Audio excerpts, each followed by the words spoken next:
예, 안녕하세요. 원재입니다. 예. 제가 이번 일요일에 영상을 또 매번 올리는데 그 일요일이 언젠가 하고 살펴봤어요. 그러니까 이번 해 말인가 아니면 다음에 첫날인가 하고서 살펴보니까 1월 1일 양력으로 1월 1일이래요. 그래서 한 해의 갈무리를 하는 의미로서의 영상을 뭐 찍으면 그것도 좋겠고 뭐 새해 첫날이니까 영역으로서 그것에 관한 의미를 찾아가는 그런 영상을 찍어도 되겠는데 어떻게 할까? 토요일로 바꿔서 갈무리를 할까? 일요일로 이제 새해 첫날 할까 하고서 고민하다가 근데 뭐 두 가지 다 할 수도 있죠. 한 해 갈무리하고 새해 첫 영상을 찍고 그렇게 할 수도 있는데 아무래도 본래 하던 대로 새해 첫날 그러면서 뭐 전해 갈무리를 할 수도 있겠지만은 알아서 잘 정리하고 또 갈무리하면 되지 않을까 그런 생각이 들고 저는 그냥 제가 하는 방식대로 좀 하는 게 나을 것 같아서 1월 1일의 영상을 이렇게 좀 미리 찍고 있습니다. 지금 약간 밖에 문을 열어놔서 그런지 지금 눈밭이거든요. 제 낙가 마당은. 그래서 지금 해가 비치니까 약간 눈이 부셔요. 지금 앞에 보고 있는데 약간 흐려. 눈이 확 붙여가지고 밝기는 밝은데 약간 그렇네요. 그러면서 일요일에 영상이 1월 1일에 영상 업로드 될 거니까 아마 이 영상이 올라올 때쯤에 저는 이제 새 신년 해맞이 법회를 위해서 큰 법당에 가 있을 거예요. 8시 전후로 해서 아마 해가 뜨는 것 같아. 그러니까 아마 신년 새해 맞이를 하기 위해서 해맞이를 하기 위해서 많은 분들이 아마 수도원 와 계실 거예요. 저희 이제 반연분들도 와 계시고 그냥 이제 절에서 새해를 맞이한다는 게 좀 그래도 의미가 있을 수가 있으니까 불자님들에게는. 그리고 새해 맞이 해맞이 법회를 한 뒤에 수도함에서 이제 떡국을 드리거든요. 그럼 떡국 드시고서 집에 가시면 참 좋죠. 그런 차원에서 저는 해맞이 법회에 있겠지만은 1월 1일 새해를 시작하는 첫날에 영상을 시작하도록 하겠습니다.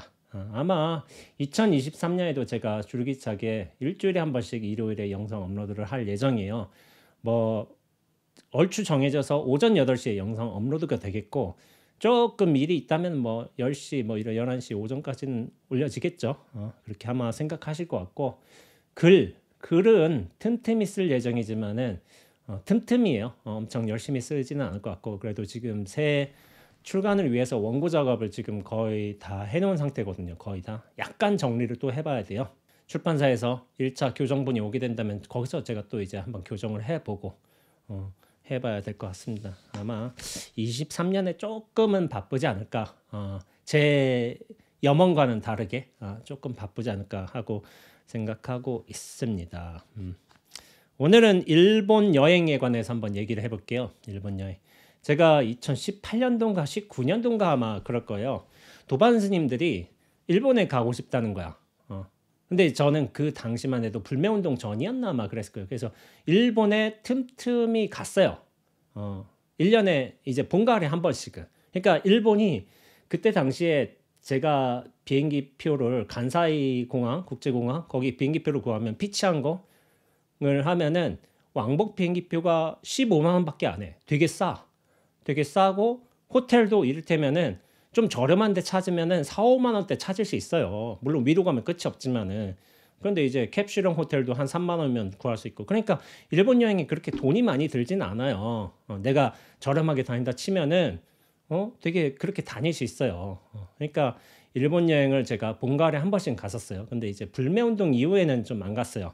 그래도 이제 나라의 국민들의 분위기가 그런 거를 지향하고 있으니까 거기에 어느 정도 동참해 주는 것도 맞다라는 생각이 들어서 가지 않게 되었고 그래서 이제 베트남 갔나? 아마 동남아 쪽으로 갔을 거예요. 근데 일본을 오랫동안 안 가게 되었지만은 그 당시에 제가 일본을 가는 걸 아니까 도반 스님들이 같이 가고 싶다는 거야. 그래서 어떻게 했냐면은 후쿠오카를 갔어요. 후쿠오카가 간사이보다 조금 가깝죠. 저기 교토나 이제 도쿄보다 당연히 가까우니까 제일 가깝지만은 후쿠오카 자체에 그렇게 볼만한 건 있는 건 아니지만은 아마 후쿠오카 가신 분들은 아시겠지만 온천이 조금 유명할 거예요. 베푸하고 유인인가? 그쪽이 유명해요. 그래서 온천은 안 해봤다니까 온천이나 좀 가볼까 해가지고 도반 선생님들 한 4, 5을 모았어요. 이제 같이 저를 따라가고 싶어 하는 거죠. 그러니까 제가 모아서 이렇게 비행기표도 예매하고 숙소도 예매하고 이렇게 다 했어. 다 해가지고 갔어.別府에 갔는데 이게 그래 료칸이란 걸 아시잖아요. 료칸 일본식 숙소인데 보통 이제 료칸 어느 정도 이제 수준이 된다면은 가이세키 요리라고 저녁 식사도 나오고 아침 식사도 나와요. 그렇게 하면 료칸에서 지낼 수 있긴 한데 그게 좀 가격이 좀 나가요. 제가 예전에 한번 도반 스님하고 그 어디지? 도쿄에서 가까운데 하코네 온천인가 료칸인가 갔었는데 거기는 제일 싼데 한 10군데가 있다면은 이뭐 가격 1위부터 10위까지 있을 거 아니에요. 그럼 제일 싼 데는 10위라고 쳐봐. 그럼 너무 싸. 제가 9위를 골랐어요. 말하자면 제일 싼 데는 게 약간 위에 된대. 그러니까 뭐 엄청 좋은 건 아닌데 돈이 좀 없다 보니까 좀 아껴야 되니까 그래서 이제 제일 싼 데에서 약간 위에 9위 정도 그 정도 될 골라서 간 적이 있어요. 근데 이제 료칸이 아무래도 값이 나가다 보니까 그걸 다 하려거든 좀 비싸고 저희는 그렇게 료칸으로 가지 못하고 일반 숙소를 갔어요. 1박에 방 하나에 한 6, 7만 원 정도면 적당한 수준인 거죠. 7, 8만 원 정도인가 생각은 안 되는데 2인 1실 하니까 그렇게 비싸지는 않아. 비싸지는 않은데 좋은 게 뭐냐면은 옥상에 온천물이 있는 거야. 온천물을 해놔가지고 야외 온천식으로 옥상에 딱 돼 있는 거야. 그러니까 그러니까 나름대로 숙소에서도 지내고 온천도 할 수 있고 야 그럼 이거 좋다. 전통 료칸은 아니어도 이 정도로 할 수 있는 것만 해도 어디냐 해가지고 도반 스님들하고 얘기를 해서 그 숙소를 가게 됐어요. 그래서 이제 저희가 숙소에 짐을 풀고 나서 아침인가 저녁인가 제가 이제 온천에 들어갔죠. 온천에 들어가니까 딱 좋죠. 당연히 온천 물론 전통의 숲도 보이고 뭐 바위도 있고 그런 온천이면 물론 분위기나 비도 오고 한다면은 안개 싹 끼고 하면 좋겠지. 그런데 이제 하늘은 되게 맑은 거야. 뭐 비구름이 몰아쳤다가 이제 그게 걷어져 가지고 푸른 하늘이 좀 언뜻언뜻 보이기도 하고 흰 구름 막 지나가고 있고 그런 거야. 그러면서 제가 하늘을 확 계속 보니까 저 구름이 진짜 그런 거예요. 호련이란 말을 그렇게 쓰기도 하지만은 이 파란 하늘에서 호련이 일어났다가 호련이 또 사라지는 거야. 그 순간을 포착할 수 있을까요? 호련이라는 순간 포착을 할 수가 없어요, 사실은. 그런데 이제 그렇게 호련이 일어나고 호련이 사라지는 모습을 계속 봤어. 보면서 이렇구나. 이러하구나 그런 말을 계속 되뇌었던 것 같아요. 그게 이제 우리 불교식으로 말하자면 여시지요. 이러하구나 하고서 그렇게 한 문장을 읊조리면서 그렇게 온천을 즐겼던 것 같습니다. 한국에 돌아와서 이렇게 해가지고 신도님들하고 얘기하다가 도반 선생님들 모시고서別府 후쿠오카 가서別府도 가고 온천도 해보고 했습니다 하니까 신도님들이 스님 정말 오랜만에 좋은 힐링하고 오셨네요. 뭐 그런 말을 하는 거예요. 그러니까 힐링이란 말을 여러분들 다 알고 있잖아요. 내가 무슨 좋아하는 걸 한다든지 얻는다든지 즐긴다든지 여행을 간다든지 뭐 맛있는 음식을 먹는다든지 휴식을 취한다든지 해가지고 힐링을 얻는다고 하잖아. 그런데 이제 주말에 힐링을 얻었다가 나름의 기간 동안 힐링을 얻었다가 또다시 뭐 직장으로 가야 돼. 학교로 가야 돼. 그게 이제 좀 괴로운 일이죠. 그러니까 선생님 오랜만에 힐링하고 오셨네요 하고서 하는데 힐링이란 말을 저는 알기는 알아 분명히 알기는 아는데 문제가 있었어요. 문제가 그게 뭐냐면은 제가 힐링을 잘 못 느낀다는 사실인 거예요.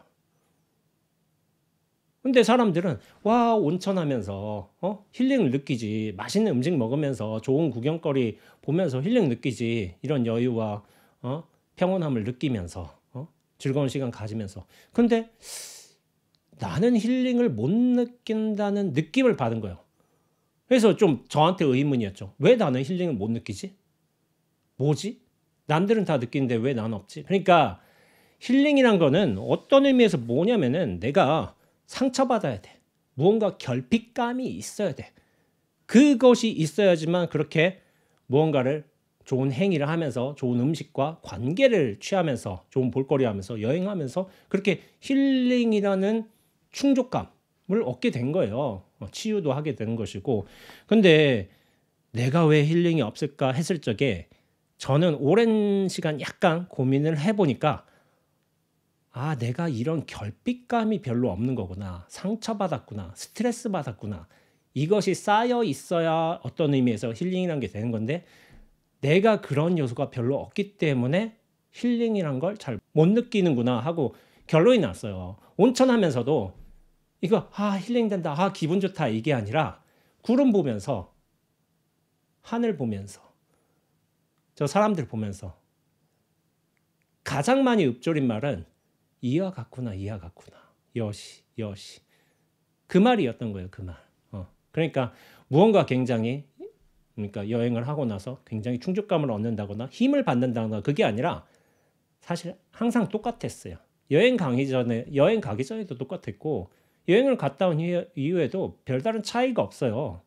그러니까 도반쌤들이 같이 여행 가자고 해서 그래서 여행 계획을 제가 짰고 숙소도 잡고 뭐 식당도 제가 다 정하고 이렇게 한 것이지 그렇다고 갔다 왔다고 해서 무언가 굉장히 뿌듯하다거나 힘을 얻는다거나 좀 여유가 생긴다거나 그건 아니에요. 똑같았어요.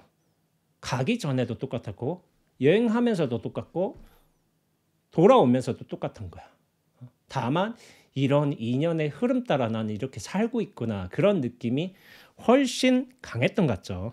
그러니까 요즘 사람들에게 힐링이란 건 어떤 의미에서 과거보단 좀 덜한 면도 있지만은 힐링이란 게 어떤 절대적 명제나 과제가 되는 측면이 있어요. 그쵸? 힐링을 한다. 그러면 누군가나 다 인정을 하잖아. 그런 시간도 필요하고 경험도 필요하고 관계나 어떤 여유도 필요하다고 당연히 느끼는데 그런데 저는 이 힐링이라는 것에 대해서 제 경험이 그렇고 저의 어떤 상태도 그렇고 약간 이게 끊임없는 생사의 어떤 체험이자 결핍의 일이겠구나 그런 생각을 많이 한 거예요. 우리가 어떤 일로 스트레스를 받아 괴로움을 얻어 그리고 결핍, 상처를 받는다 쳐봐. 근데 그걸 하기 위해서 또 다른 행동을 하고 또 다시 원업으로 돌아오고 그러면서 또 상처도 받고 괴로움, 스트레스 쌓이고 이게 계속 반복되는 일인 거예요. 힐링이란 게. 그러니까 일시적인 힐링인 거죠. 내가 무언가를 하면서 무언가를 얻으면서 무언가를 소비하면서 마음의 안식을 얻는다 하지만 그것은 그런 조건이나 상태가 사라지면은 그 안정과 안식이란 것도 나중에 사라지잖아요. 그러니까 어떤 조건과 상태에 있어서 변화로 얻어지는 힐링이라면은 결국에는 그것도 무상한 법으로서 사라질 수밖에 없는 거야. 그래서 저는 이것이 근원적인 의미로서의 힐링이 되지 못하겠구나 하는 것을 진작에 감지하고 있었고 이 근원적인 해결을 해야 되지 않나? 그럼 어떻게 해야 되지? 하면서 이제 저의 수행이라든지 저의 어떤 살아온 방식이라든지 아니면 제가 그 당시에 혹은 지금 이 순간에 느끼는 느낌이라든지 그런 것들을 한번 분석해 보는 거예요. 분석해 보는 거. 근데 이제 그 분석하는 과정에서 제가 가장 중요하게 생각하는 말 중에 하나가 있어요. 증도가의 영가형각 스님이 말씀하신 거죠. 제가 이전 영상에서도 소개한 적이 있는데 영가형각 스님이 말씀하신 이 말을 저는 굉장히 좋아해요. 제 인생의 어떤 좌우명처럼 생각하고 있어요. 직절근원이 불소인이여 적엽심지 불능이로다. 근원을 바로 끊음이 부처님이 인가하신 바요. 입다고 가지 찾는 거는 내 할 바 아니로다. 이 뜻이에요. 그러니까 우리가 무언가에 상처받았어, 고통받았어, 힘들어, 스트레스 받아. 그걸 또 메꾸기 위해서 다른 내가 좋아하는 일들을 취하고 거기서 안식을 구하고 평온함을 느끼고 즐거움을 얻는다고 해도 이것이 여전히 생사에 반복되는 일인 거야. 이 수도원만한 어떤 집채보다 훨씬 큰 나무가 있다고 쳐도 내가 그 번뇌 요소, 생사의 요소들을 아무리 입다고 가지친다고 해도 입다고 가지 찾는다고 해도 그것은 여전히 지엽적인 일인 거예요. 이 근원의 문제가 해결이 안 돼. 여전히 내용물들이 어떤 혼탁해지고 그 내용물들을 다른 걸로 갈아치우고 그 또 시간 인연 따라서 그것이 또 이제 비워지기도 하고 오염되기도 하고 그런 반복되는 과정이 우리 중생계의 삶인 거예요. 어떻게 보면은. 그런데 이것이 근원적으로 끊긴 일이 있는 거야. 왜냐면 입하고 가지는 여전히 지엽이잖아. 지엽. 그 말 그대로. 근데 그 뿌리를 잘라버린다면 이 근원이 해소되는 일은 분명히 있는 거예요. 그러니까 이 수행이란 것도 진리를 찾아 나서는 것도 이 근원을 찾는 것이고 또한 어떤 의미에서 이 근원으로 돌아가는 일인 거예요. 저는 그렇게 생각을 하고 있어요. 힐링이란 말이 나쁜 건 아니에요. 그러나 이거는 여전히 생사의 내용물에 의해서 휘둘리는 삶인 거죠. 그 생사가 우리 스님들이 그런 말을 하잖아. 출가를 하는 이유가 뭐예요? 생사의 문제를 해결하기 위해서라고 하잖아요. 그러면은 뭐예요? 생사의 문제를 근원을 해결하고자 함인 거지. 그걸 또 이해에 따라서 생사로부터 영원히 벗어나는 게 목적일 수도 있어. 어떤 사람한테는. 근데 이 생사로부터 벗어날 수는 없어요. 왜 그러냐면은 우리가 안이비 설신이 이 육군들을 쓰고 있잖아. 이 생사는 여전히 벌어지고 있는 거야. 근데 뭐냐면은 이 생사의 근원을 탐구할 수 있다면, 이 생사의 근원으로 돌아갈 수가 있다면은 우리가 이 눈앞으로 펼쳐지는 생사에서 전혀 걸림없이 생사를 쓰는 거예요. 쓰는 거. 그래서 제가 지속적으로 말씀드리지만은 생사의 근원 문제를 해결한다면은 나중에 이 드러난 생사를 자유롭게 쓸 수가 있어요. 그게 진정한 의미의 자유인 거예요. 자유.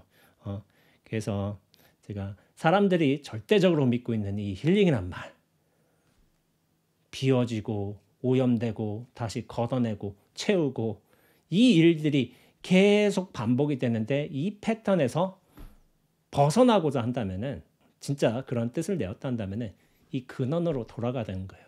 근원의 문제를 해결해야 돼. 직절 근원. 곧장 근원을 잘라버리는 게 이 생사의 문제를 해결하는 것이지 좋은 생사를 꾸민다고 해서 될 게 아닌 거예요. 입다고 가지쳐봤자 안 돼. 안 되고 이걸 좋은 잎으로 좀 이제 윤기 나는 잎으로 바꾼다거나 좀 더 크게 키운다거나 이것도 여전히 생사의 굴림을 받는 거죠.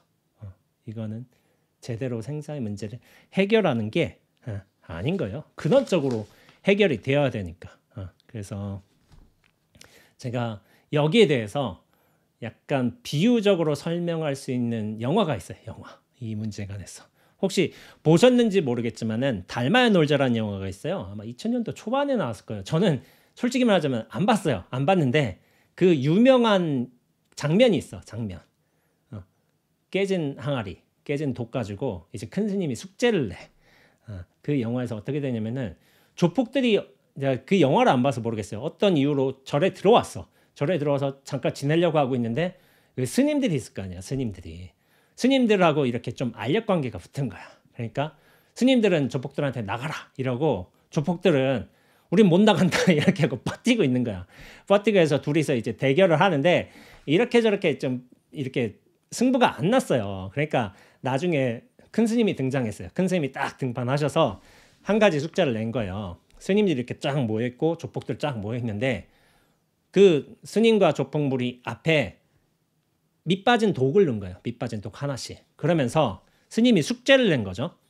이 깨진 독에다가 물을 가득 채우는 팀들이 이긴다. 누구든 간에. 그러니까 이게 결정사항이 되는 거예요. 근데 이제 큰 스님이 조건을 내었었는데 10분 안에 물을 다 채워야 되고 깨진 독에다가 뭐 손을 대거나 뭘로 틀어막지 말라고 해요. 그러면서 이 독에 물을 채워봐라 이렇게 하는 거죠. 그러니까 이게 스님들이 이런 생각을 한 거야. 거기서 대장 스님이 있어. 그 제자들 중에. 그러니까 야 역시 큰 스님은 우리 편이야 하면서 이렇게 하는 거야. 그러면서 나중에 물을 채우라고 했는데 이 대장 스님이 뭐라고 했을까? 제자 스님이. 이런 말을 했어요.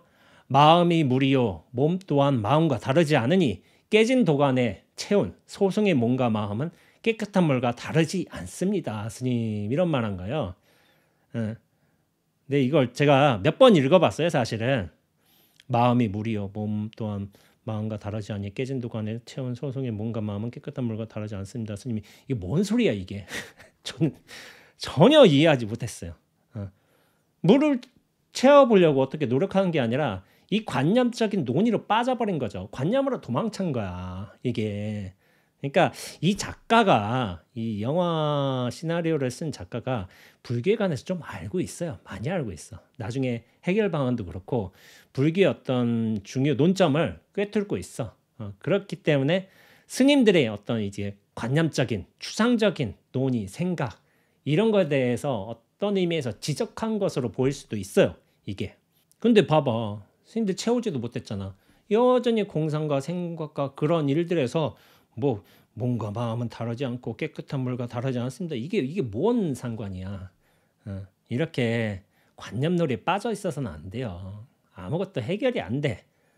실체적으로 자기가 느끼고 자기가 어떤 그런 깨달음의 경험을 해야 되는 것이지 그런 것 하지 못하고 이런 것으로 도망가는 추세가 있기도 해요. 어떤 사람에 한해서는. 모든 스님들이나 모든 수행자가 그렇진 않아요. 근데 이제 관념적인 이런 함정에 많이 빠져 있는 분들이 있어요. 그러니까 큰 스님이 무슨 말씀 하시냐면은 야, 나는 물을 채우라겠지 사람을 채우라고 한 것이 아니다. 그건 답이 아니야. 뭐 사람이라고 말씀하셨는데 그런 관념들, 생각들을 채우라는 게 아니다. 아무것도 안 하고 있잖아. 야, 밑 빠진 독에서. 근데 이제 조폭들은 웃겨요. 어떻게든 거기다 물 채워보려고 그 물컵 같은 데다 이제 물을 나르기도 하고 그거 안 되니까 나중에 신발 벗어가지고 그 고무신 있잖아요. 고무신에다 막 물을 퍼붓기도 하고. 근데 막 엄청 막 바빠. 그렇게 한다고. 그렇다고 물이 채워지겠어요. 밑 빠진 독이니까 다 빠져나가지. 그렇게 하다가 스님들은 그 곁에서 계속 지켜보고 있어. 그렇게 하다가 대장이 야 멈춰 하면서 이렇게 하면서 뭔가 깨달음이 온 거야. 항아리 들어 하면서 그럼 이제 밑에 수하들이 드는 거야. 따라와 하면서 막 대문 열고 해가지고 어디로 가냐면은 못으로 가요. 못. 그 절에 이제 호수, 작은 호수, 못 같은 게 있을 수가 있잖아요. 뭐 저수지 같은 게 있을 수도 있고. 그러니까 거기다가 항아리를 던지라고 한 거야. 던지라고 하니까 그 던졌죠. 그럼 어떻게 되겠어요? 그 항아리가 가라앉으면서 물이 가득 채워지는 거야. 그러니까 큰 스님이 그 장면을 보면서 무슨 말씀하셨냐면은 아이고야 이 독에 맑은 물이 철철 넘치는구나 이렇게 말씀하신 거야. 그러니까 결국엔 조폭들이 이겼어. 스님들은 관념 생각에 있어서 계속 그걸로 어떻게 해주고 가려고 했는데 조폭들은 그러니까 물론 어리석은 사람들은 이렇게 뭐 컵으로 날리려고 하고 있고 뭐 고무신으로 해서 채우려고 하고 있지만 그게 근원적인 해결이 되지 않아요. 근데 어떻게 해결을 했냐면은 이 밑빠진 독을 못에다 탁 집어 놓으니까 물이 자동으로 채워지는 거야. 저는 이 장면을 보면서 이 장면만 제가 봤어요. 되게 감탄을 했어요. 와, 저게 행동으로 저렇게 사건으로 저렇게 드러났지만은 이 작가가 뭔가를 많이 알고 있구나 이런 생각을 했어요. 스님들에 대해서 스님들의 어떤 행동에 대해서 약간 비판적인 태도를 가지고 있죠. 저는 관념적인 논의에 빠져 있으니까 거기에서 아무것도 안 하고 있으니까 물론 모든 스님들이 그런 건 아니야.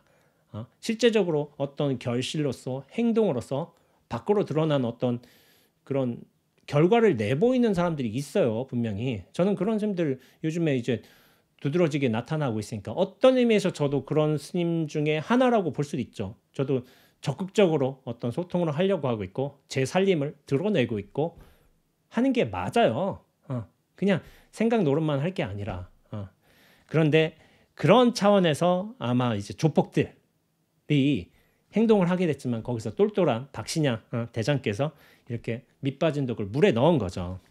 근데 이 에피소드를 보자면은 어떤 사람은 이렇게 생각할 수 있어. 그거 참 좋은 아이디어인데 좋은 생각인데 이거 딱 허를 찌르는데 그런 수준으로 머물 수도 있어요. 근데 아까 전에 제가 말씀드렸던 힐링의 어떤 생각과도 사실은 여기에 연관지어서 얘기할 수가 있어요. 우리는 어떤 의미에서 밑빠진 독이에요. 밑빠진 독이지. 밑이 빠졌으면 거기가 새거나 오염되거나 그럴 리가 없지. 빠질 염려도 없지. 다시 채울 필요도 없지. 근데 중생은 분별심, 차별심, 생사심으로 인해서 밑빠진 독이 돼버렸어. 그러니까 거기다가 다시 무슨 내용물을 채우려고 해. 즐거운 요소들, 행복한 요소들, 나를 어떤 만족감을 주는 요소들을 채워넣으려고 해요. 근데 그거는 무상이에요, 여전히. 내용물들은 무상하니까. 그러니까 나중에 빠지게 되어 있어요. 근데 이 근원적인 해결 방법이 있었다는 거야. 이 밑빠진 독을 어떻게 하려고 하는 게 아니라, 그리고 그 내용물을 어떻게 바꾸려는 게 아니라, 이 밑빠진 독이 있는 환경 자체를 못으로, 못 안으로, 물 안으로 바꿔버린 거야. 그러면은 이거는 채우려는 노력을 할 필요가 없죠. 확 채워져 버리니까. 그러니까 이게 단순한 아이디어의 문제가 아니라, 사고의 전환의 문제가 아니라 근원적인 삶의 태도의 문제를 이거 지적하고 있는 거예요. 그렇기에 우리 중생이 가지고 있는 생사심, 분별심, 애착심에 관해서 근원적인 해결을 해줄 수 있는 어떤 힌트인 거예요. 힌트. 단순히 영화에서 한 소재거리, 이야기, 그게 아니라. 잘 생각해 보세요. 밑빠진 독, 그 독에 집중하는 것도 아니고, 그 내용물에 집중하는 것도 아니야. 채우는 노력에 집중하는 것도 아니고, 그것이 어떤 환경에 놓이고 어떻게 존재하는가, 그것에 대한 근원적인 질문인 거예요. 이 에피소드가. 독이 깨졌건 깨지지 않았건 간에 물에 던지면 돼요. 그럼 가득 채워져. 그럼 사람의 분별심은 어떻게 할까요? 사람의 분별심이 크건 작건, 있건 없건, 생사심이 크건 작건, 있건 없건, 어떻게 하면 될까요? 방법은 딱 하나예요. 우리 존재를 눈앞으로 던지면 끝나요. 눈앞으로 던지면 이미 그 모든 게 채워져 버려요. 그래서 제가 지금까지 누누이 누나 하는 겁니다. 다만 눈앞으로 온전히 던졌느냐 던지지 못했느냐, 그 차이가 있는 거죠. 독이 못으로 들어가면 어떻겠어? 물으로 들어가면 어떻겠어? 그 구멍을 통해서도 물은 채워져요. 사람이 눈앞으로 던지면 어떻게 되겠어요? 어떻게 되겠어? 사람도 구멍이 있어요. 무슨 구멍이냐면은 안이비 설신의라는 육문, 문이 있잖아요. 문. 그 문을 통해서 물이 들어오는 거야. 물이란 건 뭐냐면은 온갖 진리의 일들이 들어올 수 있는 거예요. 근데 들어오기만 해? 이건 나가는 것이기도 하죠. 그러니까 밑빠진 독을 물에 던진다는 건 굉장한 생각의 전환이죠. 엄청난 관점의 전환이잖아. 그렇긴 한데 똑같아요. 사람도 자기 존재, 실체, 자아성 이런 것을 가지고 있는 게 아니라 눈앞으로 던져버리면은 이 모든 보고 듣고 느끼고 생각하는 그 모든 경계의 일들이 나란 통로를 통해서 진리로서 들어오게 되고 또한 발현이 되게 되는 이 전격적인 전환을 맞이하게 되는 거예요. 이 생사로부터 벗어나는 일은 되게 단순해요. 나로부터 벗어나서 이 실체감, 중심감 벗어나서 눈앞으로만 돌아가면 돼. 눈앞으로 존재하면 돼. 그럼 끝나요, 진짜. 너무 단순해.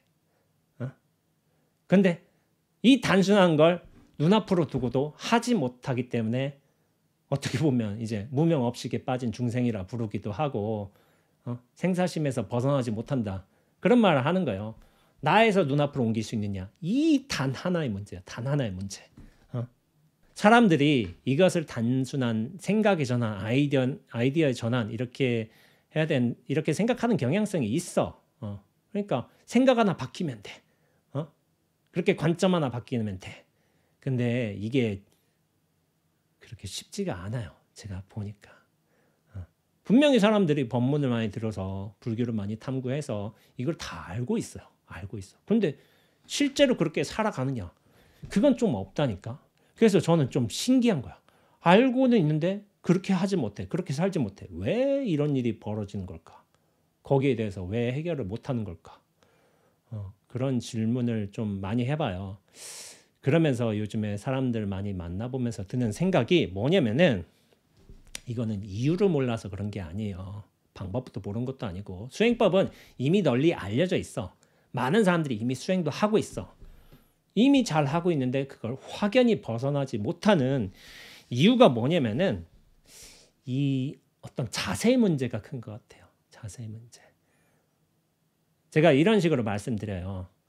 이 생사의 문제가, 생사의 일들이 벌어지고 휘둘리고 거기에 쫓아가고 거기에 좌절하고 그러면서 다시 기운 차리고 또 생사의 일들을 잡고, 그런 일들이 어떤 의미에서 굉장히 진절머리가 나야 돼.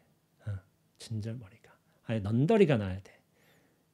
이 생사의 일들이 끊임없이 벌어지면서 거기에 휘둘리는 나의 삶, 나의 존재에 관해서 이런 굉장히 넌더리가 나야지만 여기서 벗어날 수 있는 어떤 동인을 마련할 수 있단 말이에요. 생사의 문제를 진정으로 끝내고 싶어야 돼. 근데 뭐냐면은 진정으로 끝내는 마음을 가지고 있다 얘기할 수 있어요. 근데 제가 어떤 지켜보는 삶의 모습들, 그렇게 말은 그렇게 생사의 문제를 해결하고 싶습니다. 하지만은 어떤 의미에서 그런 게 있어. 역경계 벌어졌을 적에 생사의 문제를 해결하고 싶다고 하지, 순경계 벌어졌을 때는 약간 그걸 잡으려는 게 있어요. 제가 볼 적에는 그래요. 좋은 건 좋으려고 해. 근데 이 생사의 문제를 벗어난다는 건 뭐냐면 생사를 동시에 벗어나는 거예요. 순역을 동시에 벗어난다는 것이지, 내가 좋아하는 걸 취하려는 그 마음을 버리지 않고 내가 꺼려하는 어떤 사람이나 상태나 조건을 걷어내려는 건 생사의 근본 문제 해결이 아닌 거예요. 여전히 그것도 취사심이야. 근데 이 나에게 안 좋은 형태로 나타난 취사심, 이를테면 역경계, 그때 생사에서 벗어나고 싶고, 하지만은 나한테 좋은 경계, 좋은 상황, 좋은 결과들 나타나면 여기 머물고 싶어 하는 거예요. 사람이 이런 이중성이 있어.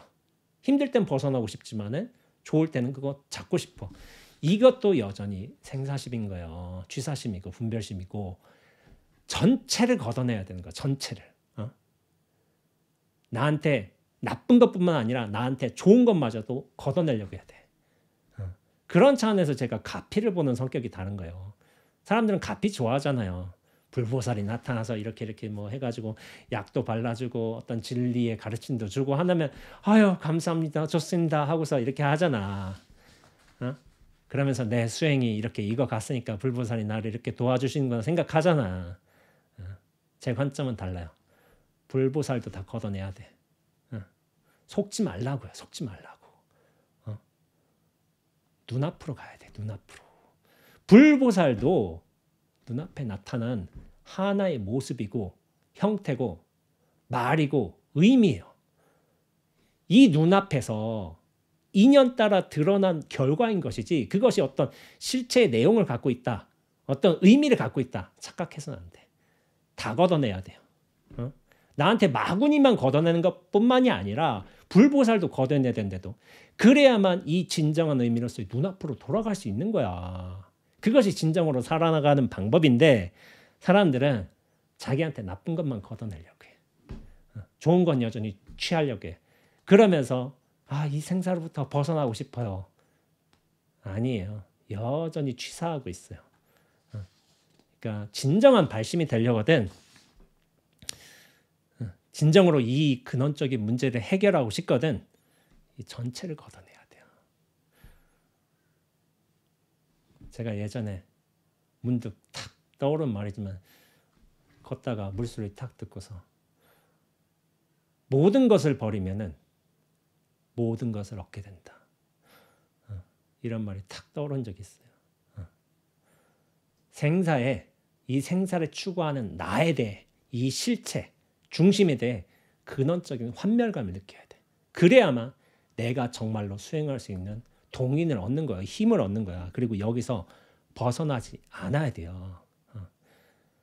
달마대사한테 법을 얻기 위해서 단비구법, 단비, 이제 팔을 잘라가지고 법을 구한다. 해가스님, 그게 실제로 있었던 일인지는 전 잘 모르겠지만, 확신하지 못하겠지만은 그런 의지가 있어야 돼요. 의지가.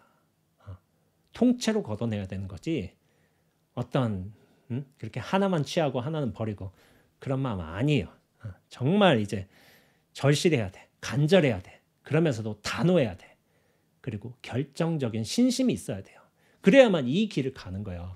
그러니까 제가 요즘 느끼는 거는 자세의 문제인 거야. 자세. 수행을 누가 오래 했느냐 마느냐, 절직 관록이 뭐 10년이냐 20년이냐 그게 아니라, 자세의 문제가 똑바르고 신심이 바르고 거기에 결정적인 마음을 내고 그러면서 그 간절함을 유지할 수 있다면 그 사람은 공부를 해요. 수행 안 해도 수행한다니까.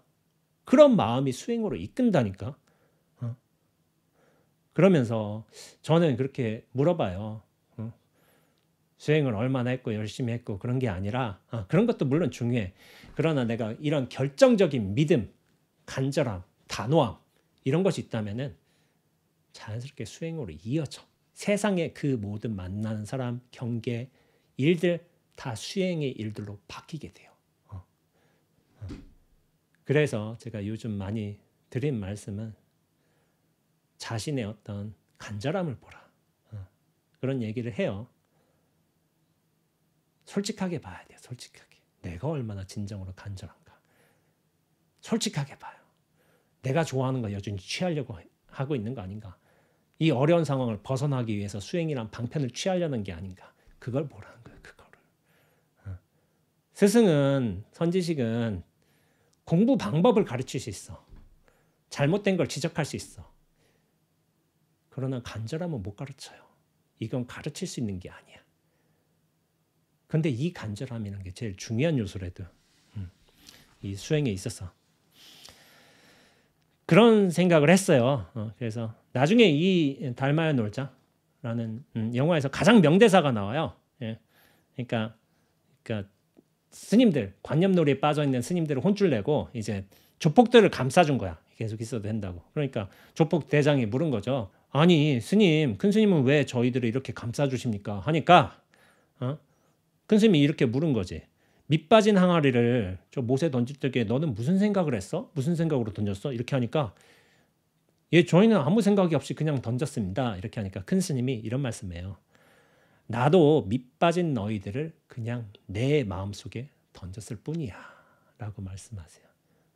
의도, 생각 그런 거 없어요. 단순해요. 그냥 던졌어요. 던졌는데 채워지게 된 거예요. 그러니까 이게 참 중요한 거예요. 사람들이 수행을 한다 하지만은 뭐를 한다 하지만은 이걸 여전히 밑 빠진 독에 집중하는 거야. 이거 독을 어떻게 한번 해볼까? 이걸 어떻게 한번 봐보고 이렇게 떼어보고 한번 물을 얼마나 넣어볼까?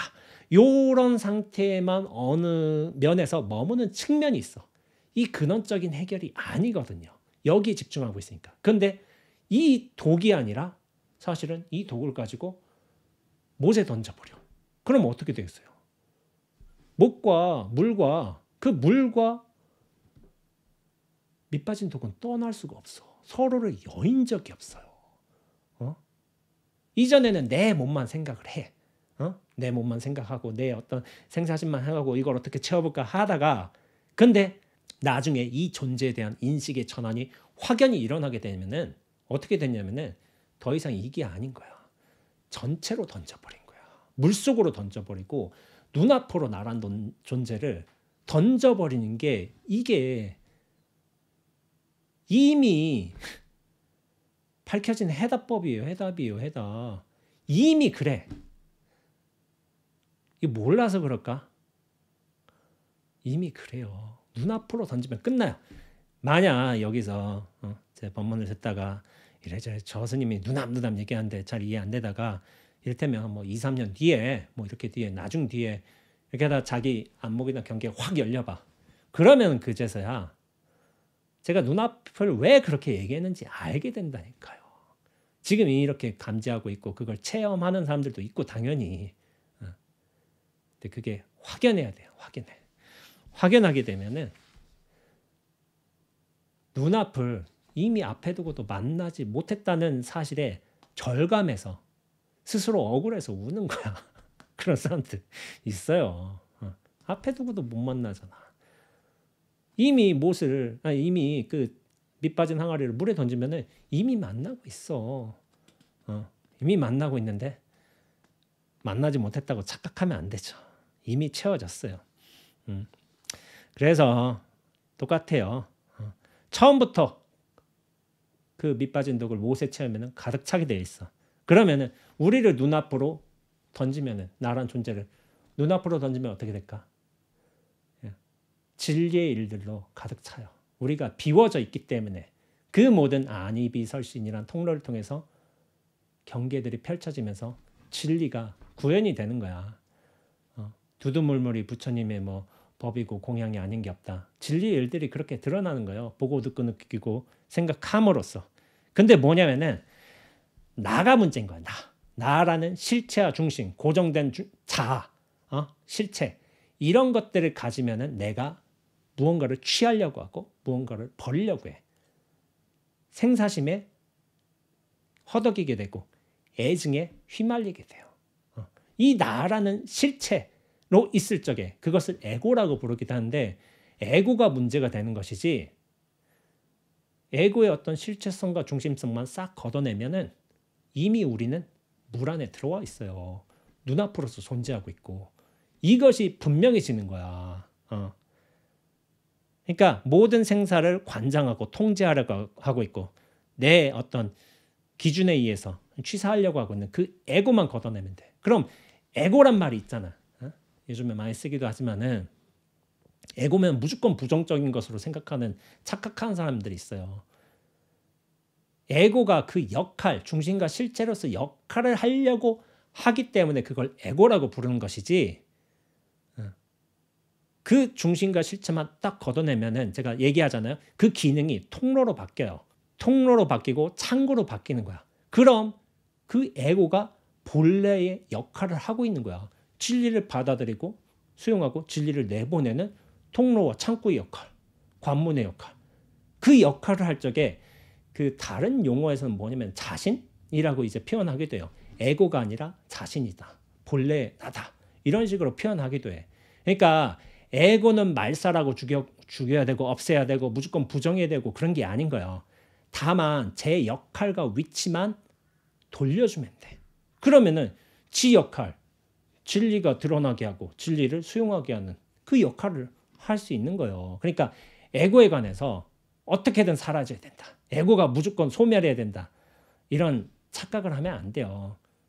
다만 자기 위치를 찾게 해주고 자기 역할을 하게끔 돌아가게 하면은 진리의 발현자가 되는 거야. 발현자. 이 에고 써먹어야 돼요. 써먹어야 되는 거. 이거 없애고 뭐 부정하고 뭐 그런 게 아닌 거야. 나중에 다 써먹을 요소들이야.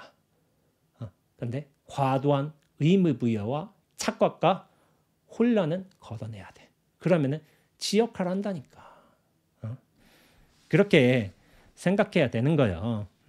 그래서 그렇게만 된다면은 이 에고로부터 탁 벗어날 수 있다면은 곧장 눈앞이에요. 눈앞으로 진정으로 존재할 수 있다면은 나는 진리를 드러내는 통로가 되는 거예요. 통로. 그렇게 저는 말씀드리고 있습니다. 마지막으로 한번 이 얘기를 해볼게요. 어떤 제가 영상을 봤었는데 9.11 테러라든지 뭐 세월호라든지 그런 이제 긴급한 재난 사건들 있잖아. 그 테러 같은 게. 그럼 사람들이 이를테면 비행기가 추락하든지 세월호가 이렇게 가라앉는다든지 할 적에 핸드폰이 여전히 작동할 수가 있어요. 그러면은 나머지 시간이 2분이야, 3분이야, 5분이야. 그러면 어떻게 하겠어요? 대부분 가족한테 사랑하는 뭐 사람들한테 전화를 해요. 전화를 해서 무슨 말을 하냐면은 사랑한다, 고맙다 이런 말을 해요. 마지막에. 그 상태에서 누구한테 전화해서 아쉽다, 너 미워 이런 말 하는 사람 있어요? 없어요. 아무도. 9.11 테러 때도 그렇다고 해요. 2, 3분 남았는데 사람들이 다 가족이나 부인이나 자식들한테 전화해서 고맙다, 사랑한다 이런 말하고 죽었어요. 이게 뭐냐면은 제가 영상에서 본 내용인데 죽음이 결정된 상황이야. 2, 3분 뒤에 5분 뒤에 나는 분명히 죽어. 그러면은 이 죽음을 완전한 앞에 두고서 사람이 할 수 있는 말은 사랑하다 고맙다 뿐인 거예요. 그런데 우리는 매번 그렇게 살지 못하잖아. 뭐냐면 죽을 듯이 싸운단 말이에요. 누군가 싫어가지고 저 마음에 안 드는 시끼, 저 미운 사람 이거 피하고 싶은 상태 해가지고 온갖 욕을 한단 말이야. 그런데 정작으로 죽음이 가까우면 그 욕할 시간이 없어요. 사랑한다고 말해도 고맙다고 말해도 그 시간이 부족한 거야. 그러니까 저는 이런 생각을 해요. 죽음을 면전에 두고 나서야 앞에 두고 나서야 그제서야 사랑이 살아난다. 우리가 살아있다는 느낌이 너무 강하기 때문에 나라는 실체로서 너무 존재하려는 그 압박과 고통 때문에 다른 사람과 싸우고 있어. 싸우고 마음에 안 들고 그렇게 있어. 실체 강하니까. 근데 이제 죽음이 면전에 있으면 싸우지 않는다니까요. 그러니까 실체감이란 게 이게 얼마나 큰 고통인 거야. 나란 실체가 있다는 이 생각, 관념이 계속 싸우려고 하잖아. 뭔가 마음에 안 들고. 그래서 제가 어떻게 보면 죽음이 곧장 눈앞에 있으면은 자기 진심의 삶을 살게 되는 거야. 그러니까 눈앞이 진정한 의미에서의 죽음인 거예요. 죽음. 그 죽음이란 게 생사의 하나만 취해서 죽음인가 아니라 생사의 근원마저도 소멸된, 거기에서도 생사가 힘을 쓰지 못하는 진정한 의미의 죽음이, 평온함이, 고요함이 이 눈앞인 거예요. 마구니가 나타나다 쳐봐. 나 괴롭히고 뭐 유혹하고 그런다 쳐봐. 다 눈앞에서 일어났다니까. 부처님이 가피를 준다고 쳐봐. 관세음보살이 뭐 꽃을 주고 뭐 약을 준다고 해봐. 그 눈앞에서 일이라니까.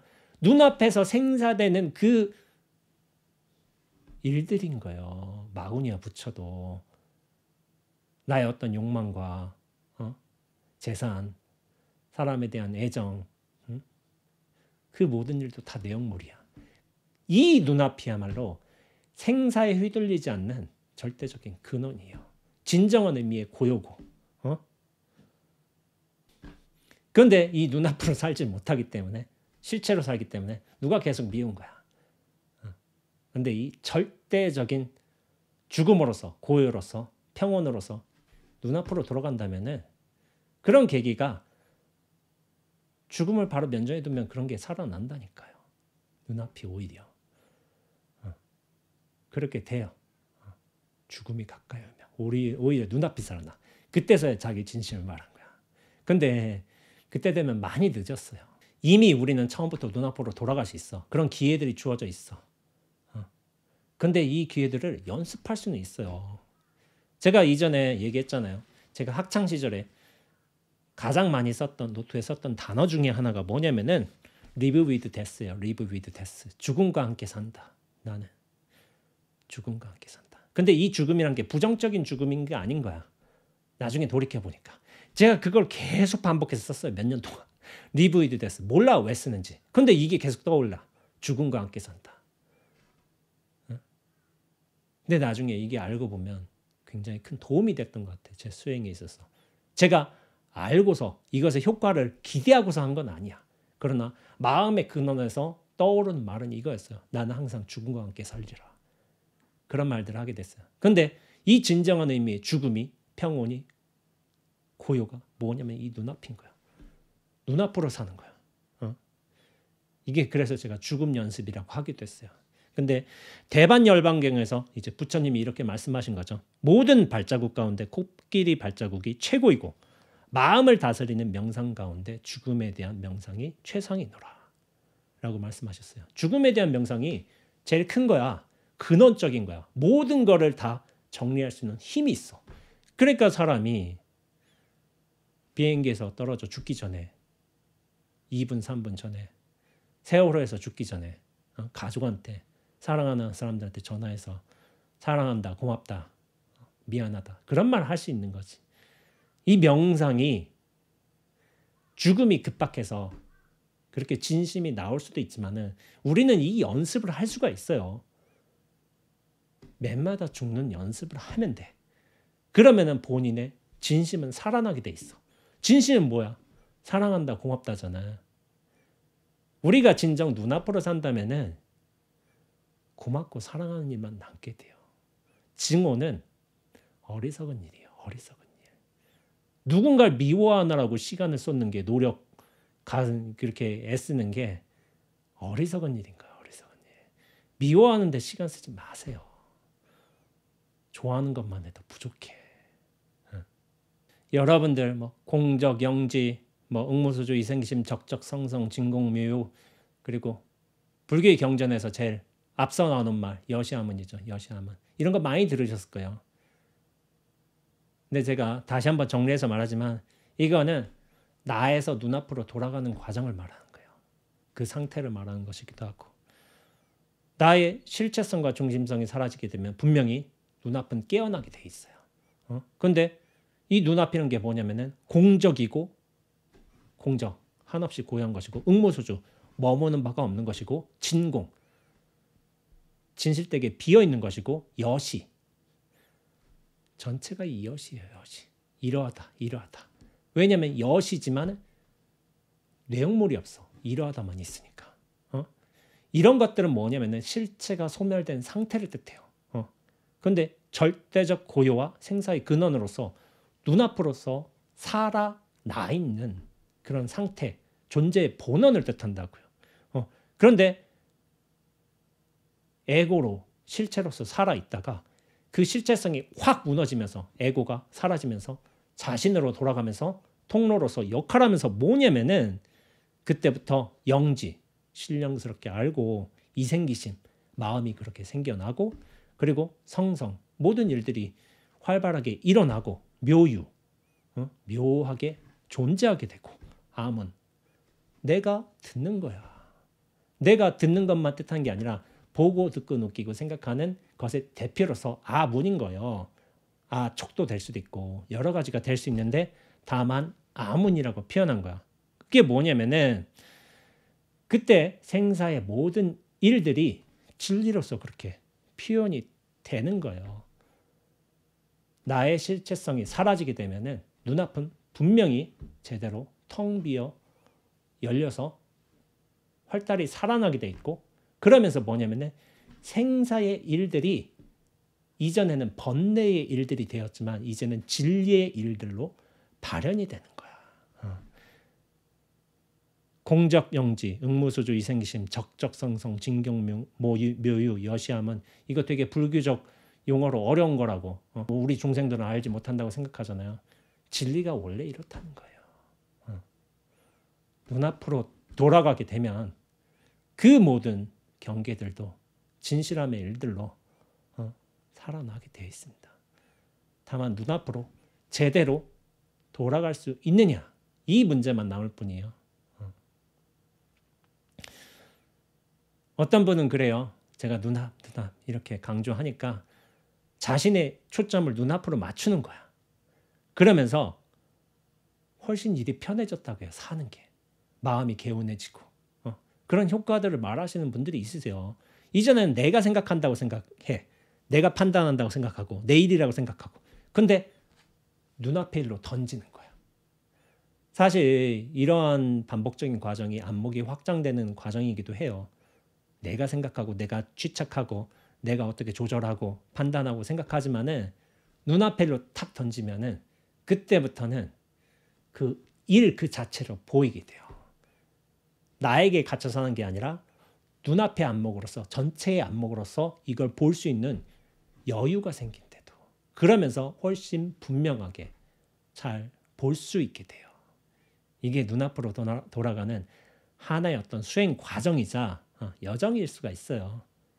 차츰차츰 해가는 거예요. 이게 확 깨어나면 좋겠지만은 그렇게 인연이 그렇게 연습을 하다 보면은 언젠가 한번 확 전복이 되는 날이 일어나요.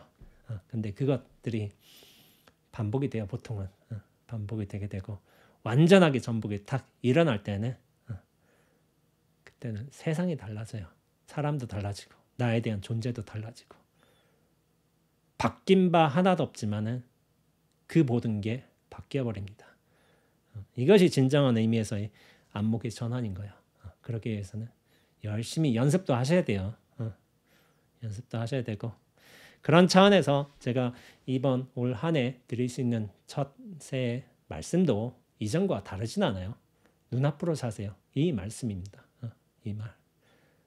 눈앞으로서 눈앞에 중심을 두세요. 나의 중심을 두지 말고 그리고 거기 눈앞에 맡겨두세요. 그러면 돼요. 그러면 나의 힘은 분명히 엷어지고 눈앞은 서서히 그 힘을 얻게 될 거예요. 그러면서 분명히 인식의 전환, 안목의 전환이 일어난 때가 옵니다. 그런 과정들을 잘 해 나가셨으면 좋겠다는 이제 말씀을 드리면서 1월 1일 올해 유튜브 채널 첫 영상 이렇게 끝맺도록 하겠습니다. 예, 새해 좋은 일 많으시고요. 더욱더 이제 자신의 마음과 가까워지고 눈앞의 안목으로 살아나시길 그렇게 기원 드리도록 하겠습니다. 예, 오랜 시간 감사합니다.